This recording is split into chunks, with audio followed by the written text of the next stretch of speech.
Okay, end of the day for the day one, first day.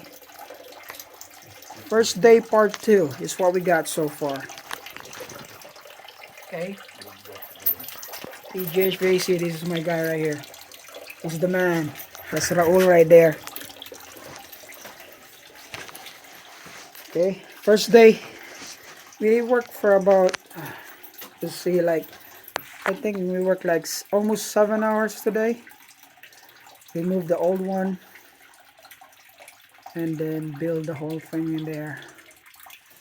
Still a lot to do, but tomorrow we should have our heat back on.